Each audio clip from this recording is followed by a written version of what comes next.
Hello everyone, welcome to Automotive History Through Diecast. My name is Joe, and we're just going to go through some recent finds. I have these two 8-packs. They're kind of hard to show on camera, the glare, but this is the exclusive Corvette. I got it for the Thunderbird because I used to have an 88 Thunderbird. And then this Acura is probably an exclusive to the multi-pack. And then another multi-pack, which is this, the Mitsubishi one. I believe the Bone Shaker, that's how only way you're going to get it this year is this. And then the NSX in orange, I think are going to be the exclusives.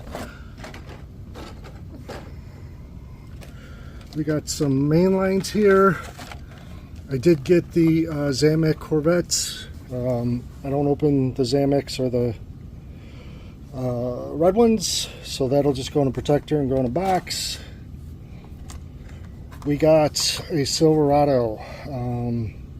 These are getting harder and harder to find. I found a guy selling it for $5 at a diecast show, so I grabbed it. I found the Gas Monkey Garage Corvette. Didn't have that one. And again, 88 Thunderbird, my first car. So I grabbed this from Hobby Lobby. I'm still looking for the 32 Ford from this series. And then we got this Mecum Superbird, Dodge Charger Daytona. I call them all Superbirds, but Dodge Charger, I believe the Plymouth's the Superbird and Dodge is the Daytona. But I love the wing cars, so I grabbed that. We'll open that up, take a look at it. I got the new Transport with the Plymouth Duster. Like I said, I'm going to start collecting these Dusters. I think they're really sharp looking cars. And then the last thing I got, and this is probably the quickest I've gotten anything from Mattel. I ordered this Tuesday when it came out, and it is here already. And those are the world's smallest tires I've ever seen. Alright, so I'll pause you. We will open some stuff up and take a look at it. Alright, we'll start out with the Gas Monkey Garage. Nice green. I don't remember what this car, I thought it originally came in green. Like, that was the one that Gas Monkey Garage made. That's the color they made it. But super cool. Really nice casting. The blown motor really helps it. So, glad to have that one. And then next we have the Silverado. Obviously, everyone likes the Silverado. I have a ton of Silverados, like I use for customs, but they're getting harder and harder to find for a reasonable price. And definitely impossible to find on the pegs, at least for me. And then we have the Sul-Flat Thunderbird. I like this. I think they did a cool job by splitting the base, so it'll be a two-tone. Not, you know, it's kind of simple, just white on top with some racing logos on the bottom. And then we have another Thunderbird from the multi-pack, and like I said, I think that's, I believe the ones I'm showing now are you can only get in the multi-packs, but I could be wrong. So I got two of those Thunderbirds now. And then we had the Corvette, which is what they claim to be the, you know, the exclusive car just for the 5-pack.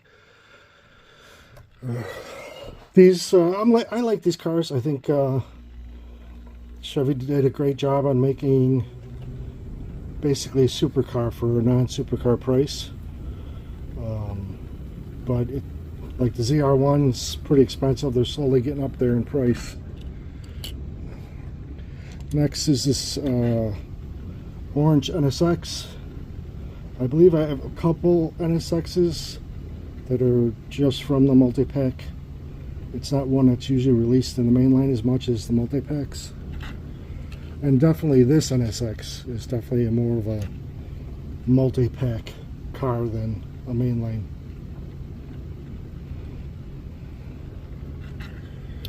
And then we have the Mitsubishi, oh, I'm sorry, Subaru. I thought this was a Mitsubishi. It's a Subaru. I should have known by that wing that it wasn't.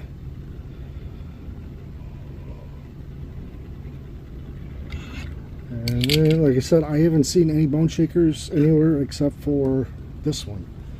So I think this is a multi-pack exclusive. Nice creamy white with flames on it. And then here is the Johnny Lightning Mecum Superbird. Actually Daytona, I'm sorry, Daytona. I'm not a big fan of the ones. I like the done-up ones with the drag tires in the back and all that, but I do collect all of them. So this would be more like a stock showroom version. I'm sure it was very expensive. Let's grab here. No, it doesn't say what it went for. It just says that there were, you know, only 500 made for allocation. And the funny thing is, these did not sell well. People did not like them.